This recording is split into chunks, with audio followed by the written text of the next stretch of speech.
क्या कहना है सर आपका? कंगना रनावत ने बयान सुना। कंगना रनावत राजनीति में नाबालिग, उनकी पार्टी को न इतनी छूट नहीं देनी चाहिए कि हर चीज़ पे वो तबसरा करें। Is boss in the BJP. क्यों? तो ऐसा क्यों कह रहा है? मैं उससे आगे वो नहीं करूँगा एक्सप्लेन, बट वो मालकिन है बीजेपी की, इसलिए उसे कुछ नहीं कहा गया। और कोई होता तो अभी तक निकाल देते। हरियाणा में तो बीजेपी धारोधार हारेगी, बहुत बुरी तरह हारेगी। आपके पर सीबीआई इंक्वायरी चल रही है, हो गई वो पूरी हो गई। बीजेपी की दिक्कत ये है कि बीजेपी हर वक्त दंगाई माहौल बना के रखना चाहती है, उसी में उसको वोट मिलता है, लेकिन वो फेल हो गया है।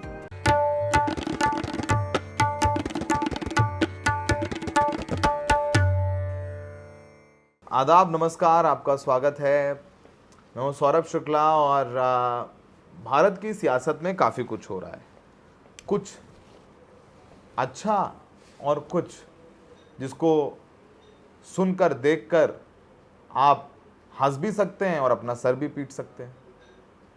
जैसे नवनिर्वाचित बीजेपी सांसद कंगना रनौत, जो उनके बयान हैं किसानों को लेकर के। उनका कहना है कि किसान आंदोलन में रेप हो रहे थे, मार करके लटकाया जा रहा था। किसान आंदोलन जो हुआ और जो चल रहा है उसमें इन किसान नेताओं का लक्ष्य है कि भारत को बांग्लादेश बनाना है। लेकिन ये तो कहिए प्रधानमंत्री मोदी की मजबूत सरकार है जो उन्होंने ऐसा होने नहीं दिया। फिर वो कहती हैं कि आरक्षण नहीं होना चाहिए, जातिगत जनगणना नहीं होनी चाहिए, बटेंगे तो कटेंगे। ये सारे बयान वो दे रही हैं। अब वो सारे बयान अगर कंगना रनौत दे रही होती तो किसी को क्या फ़र्क पड़ता है, पर वो सांसद हैं, चुनी हुई सांसद हैं, बीजेपी ने उनको टिकट दिया है। इसके अलावा और भी तमाम मुद्दे हैं जिनको लेकर के हम पूर्व गवर्नर सत्यपाल मलिक साहब से बात करेंगे। बहुत दिन बाद मलिक साहब के पास आए और मलिक साहब, क्या कहना है सर आपका? कंगना रनौत ने बयान सुना। देखिए, आपने कंगना रनावत राजनीति में नाबालिग, उनकी पार्टी को न इतनी छूट नहीं देनी चाहिए कि हर चीज़ पे वो तबसरा करें। उन्होंने जो ये बयान दिया किसानों वाला, ये तो बहुत ही बेहुदा है। जो किसान आंदोलन हुआ, ऐसा दुनिया में कोई आंदोलन नहीं हुआ। पंडित जी, 700 लोग मरे, लेकिन किसानों ने एक चिड़िया को भी कंकड़ नहीं मारी, पीसफुली रहे और अपनी बात मनवा के उठे, 1 साल से ज़्यादा रहे। तो ऐसे आंदोलन के बारे में इतनी थर्ड क्लास बात सोचना, वो उनकी मानसिकता की परिचायक है। शायद इनके यहाँ होता हो ये, किसानों में कुछ ऐसा नहीं था। किसानों में कुछ तो कार्रवाई तो कुछ की नहीं बीजेपी ने, उनको जरूर बुला के हिदायत दे दी। वो तो देखिए चुके, वो she is the boss in BJP. She is the boss in BJP. She is boss in the BJP. क्यों? तो ऐसा क्यों कह रहा है? मैं उससे आगे वो नहीं करूँगा एक्सप्लेन, बट वो मालकिन है बीजेपी की, इसलिए उसे कुछ नहीं कहा गया। और कोई होता तो अभी तक निकाल देते। जितना बड़ा नुकसान इस बयान से होने वाला हरियाणा के चुनाव में और अदरवाइज, बीजेपी बर्दाश्त नहीं करती। तो इनको, इन पर कार्रवाई, इनको निकाला नहीं जाएगा? आपको लगता है? निकाला नहीं गया। और वो तो बयान दे रही है जातिगत जनगणना नहीं होनी चाहिए, वो सारी बटेंगे तो कटेंगे। सारी दुनिया के सवाल बोलेंगे। उसकी बुद्धि इस वक्त उसी के पास बुद्धि है, बाकी किसी के पास नहीं है। बाकी किसी के पास बुद्धि नहीं है, आपका ऐसा कहना है। तो आपको क्यों लगता है इनको टिकट क्यों दिया गया? क्योंकि जब किसान आंदोलन चल रहा था मलिक साहब, तब भी उन्होंने सब सारे बयान दिए थे कि औरतें 100-100 रुपए लेके बैठ जाती हैं। उन्होंने कहा कि भाई ये लोग तो खालिस्तानी हैं। उनकी भी फिल्म भी आ रही है, अब उस पर भी सेंसर बोर्ड ने बैन लगा दिया है। इंदिरा गांधी को लेकर के उनकी फिल्म आ रही थी इमरजेंसी, उस पर भी सेंसर बोर्ड ने भी सर्टिफिकेट नहीं दिया, तो उसको भी रोक लगा दी है। तो क्या लगता है कि जब ये सारे बयान देती हैं, क्या उसी की शाबाशी के तहत उनको ये टिकट दिया गया मंडी से? तो ऑलरेडी उनके पास मंडी में बीजेपी के पास नेताओं की तो कमी नहीं है। उसके जो कॉन्टेक्ट्स हैं उसके तहत दिया गया। She is very well placed in BJP. She is very well placed in BJP, यानी कंगना रनौत का कोई कुछ नहीं कर सकता है। सर बताइए, हरियाणा में चुनाव टिकट बंटवारा चल रहा है, बीजेपी और कांग्रेस फिर से आमने सामने हैं, नए गठबंधन बन रहे हैं। तकिया मेरे पीछे लगा दीजिए। नए गठबंधन बन रहे हैं, पुराने गठबंधन बदल रहे हैं।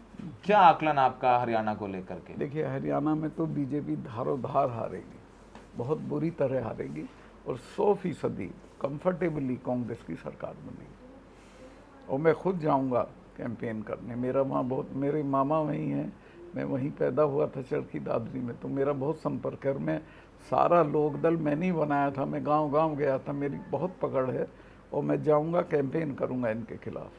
आपकी राहुल गांधी से मुलाकात हुई 2 दिन पहले, क्या चर्चा हुई आपकी राहुल गांधी से? हरियाणा पे चर्चा हुई, उन्होंने अपना दिक्कतें बताई जो उनकी पार्टी में हैं, और मैंने उन्हें कहा कि मैं तो सिर्फ अपने को ऑफ़र करने आया हूँ, मैं इसमें कैंपेन में रहूँगा। तो कहने लगे हम तो खुद ही रिक्वेस्ट करने वाले थे आपसे। और फिर उन्होंने वेणुगोपाल को कहा कि आप क्या बोलते हैं उसको, आप टाइप कर लीजिएगा और मलिक साहब का इस्तेमाल करेंगे हम। मलिक साहब का इस्तेमाल करेंगे। हरियाणा में आप कॉन्फिडेंट है? आपको लगता है कि बीजेपी? कॉन्फिडेंट नहीं, मैं लिख के दे सकता हूँ, मेरे पास कुछ नहीं है, एक कमरे का मकान नहीं, लिख देता हूँ मैं आपको। एक कमरे का मकान क्यों लिख देंगे आप? फिर आप बोल रहे हैं, फिर आप कह रहे हैं कैंपेन करने जाएंगे और सबको सारी चीजें बोल रहे हैं, आपके ऊपर सीबीआई इंक्वायरी चल रही है। हो गई वो तो। पूरी हो गई? क्या निकला? कुछ निकला वो था? मेरे गांव की हवेली तक हुआ है, अंदर जो 200 साल पुरानी हवेली है उसके जो भूतहे और अंधेरे कोठे हैं उनमें भी हुआ सीबीआई, कुछ नहीं मिला। तो अभी क्लोजर हुआ कि भी चल रहा है? नहीं, क्लोजर तो अभी नहीं हुआ, वो तो ये कभी नहीं करेंगे।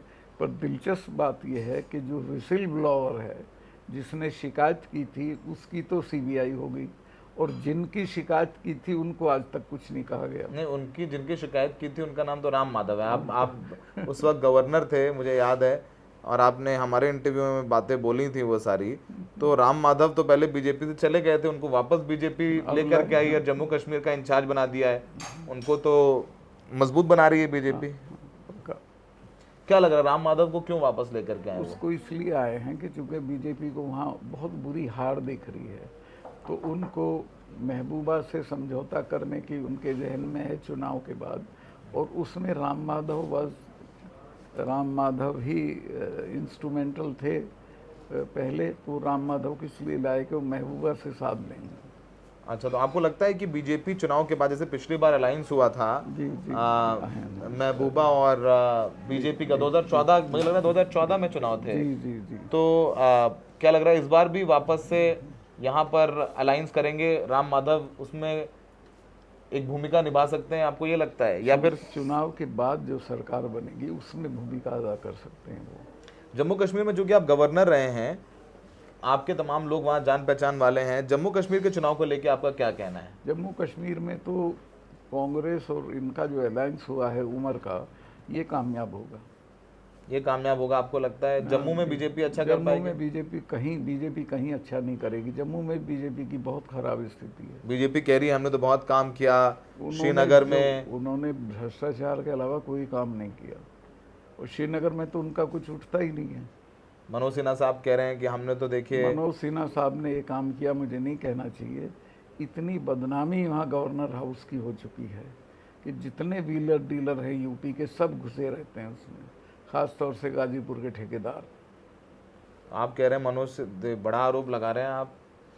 नहीं, मैं तो कह रहा हूँ, ये मुझे तो लोगों ने बताया, आप पता कर रहे हैं इस बात को।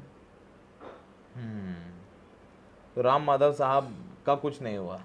कुछ नहीं, वो Ram Madhav is a negative force that way. अभी क्या चल रहा है? आप किसान नेता आपके पास आ रहे हैं, क्या अपने आगे की भूमिका देखते हैं आप बदलती हुई राजनीति में अपनी? हाँ, देखो, मैं तो एक्टिविस्ट हूँ लोहिया जी के ज़माने से, और मैंने वो वक्त देखे हैं जब एक एमपी भी नहीं होता था लोहिया जी का, तो 4 कुर्ते पजामे, एक सूटकेस और कुछ किताबें लेकर देश को बदल दिया था उसने। तो मैं तो लगा रहूँगा, जहाँ संघर्ष होगा, लड़ाई होगी, उसमें जा कूदूँगा। वही मेरा रोल है, मुझे कोई पद की, किसी चीज़ की कोई लालसा नहीं है। उत्तर प्रदेश में भी इस बार लोकसभा चुनाव में बीजेपी का बड़ा बुरा हश्र हुआ है, वहाँ पर भी अभी उपचुनाव होने अनाउंस नहीं किए उन्होंने। योगी जी का अभी हाल ही में बयान आया, बटेंगे तो कटेंगे, ऐसे बयान दे रहे हैं बीजेपी के मुख्यमंत्री। क्योंकि आप उत्तर प्रदेश से आते हैं, इन बयानों का क्या मतलब निकालते हैं? वो हर बीजेपी की दिक्कत ये है कि बीजेपी हर वक्त दंगाई माहौल बना के रखना चाहती है, उसी में उसको वोट मिलता है, लेकिन वो फेल हो गया है। दूसरे मैं आपको बता दूं कि आप ये देखिए, बीजेपी पार्लियामेंट में कहाँ कहाँ हारी है। जिन जिन एरियाज में किसान आंदोलन था वहीं हारी है।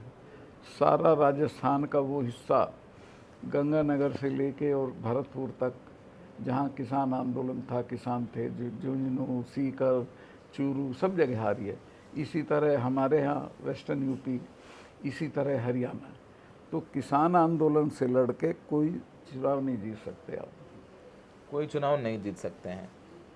एक और बहुत अहम बात है, हरियाणा चुनाव पर वापस आते हैं, वहाँ भी अलग अलग अलायंस बने हैं। जेजेपी दुष्यंत चौटाला की पार्टी ने चंद्रशेखर के साथ अलायंस किया और हरियाणा में सिग्निफिकेंट दलित पॉपुलेशन है। उधर आईएनएलडी ने, अभय चौटाला ने मायावती जी के साथ अलायंस किया है। तो ये सब सारे अलायंसेस बन रहे हैं। बीजेपी में भी बहुत अंदर खाने में गुटबाजी है और कांग्रेस में भी बहुत गुटबाजी है। ये बात आप खुद समझ, एक भूपेंद्र हुड्डा का ग्रुप है, एक कुमारी शैलजा का ग्रुप है, एक रणदीप सुरजेवाला का ग्रुप है। तो ये गुटबाजी दोनों पार्टियों में है और कांग्रेस में गुटबाजी ज़्यादा है क्योंकि लोगों को लग रहा है कांग्रेस में ज़्यादा अच्छे चांसेस हैं। तो जब आपकी इस बारे में बात हुई राहुल गांधी से, तो क्या इस पर भी चर्चा हुई गुटबाजी नहीं, पे? राहुल गांधी इस गुटबाजी पे सख्ती करेंगे और वो एसर्ट करेंगे, इसको आगे नहीं बढ़ने देंगे। दुष्यंत चौटाला के बारे में क्या कहना है? दुष्यंत चौटाला तो खुद ही गलती मान रहा है कि मैंने गलत अलायंस किया था, वो तो खत्म हो गया उसी में। उसके बाद आपने देखा राजनीतिक भविष्य उनका क्या होगा? कुछ नहीं है, कुछ नहीं है। ये है कि उसके पास रुपया बहुत हो गया है, तो डिप्टी सीएम रह लिए इसलिए। हाँ, इसलिए। तो अब सीबीआई की इंक्वायरी, अब आखिरी बार समन कब आया आपको पूछताछ कोई के? समझ नहीं आया मुझे, तो पहले भी नहीं आया। मेरे घर आए चाय पीने वो, हम्म, और गांव में गए थे जब मैं उसमें था अस्पताल में। हम्म, तो गांव में हमारे चचा के लड़के हैं, उन्होंने मैं अभी दिखा दूंगा, मेरे फ़ोन में है, 250 साल पुरानी हवेली है, छोटी ईंट की। उसमें मेरे हिस्से में 2 कोठे और 3 चौबारे आते हैं। तो खोल दिए, उनमें कभी सूरज की किरण ही नहीं जाती, इतने अंधेरे हैं। चचा के लड़के ने खोल के कहा, जा सावधानी से जाना, इसमें भूत भी हैं। तो 2 मिनट में वापस आ गए। फिर बोले, यार चाय पिलवा दो, हम तो ऐसी फर्ज अदायगी को आए साहब। लेकिन आप झुकेंगे नहीं? काहे के लिए? मैं सही हूँ, झुकूँ तो मैं तब जब मैं गलत हूँ। 1 नंबर 2, मेरे पे खोने को कुछ नहीं है। ये एक कमरा है, ये भी छीन लो, मैं किसी और के में जाके सामान रख लूँगा। मेरे पास ना कोई दौलत है, ना प्रॉपर्टी है, ना रुपया है, कोई चीज़ नहीं है सिवाय अपनी साख के।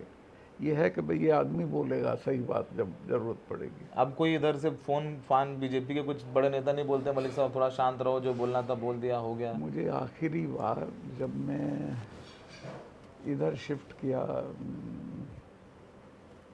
इससे ये कौन सा था आखिरी अपॉइंटमेंट मेरा? मेघालय से।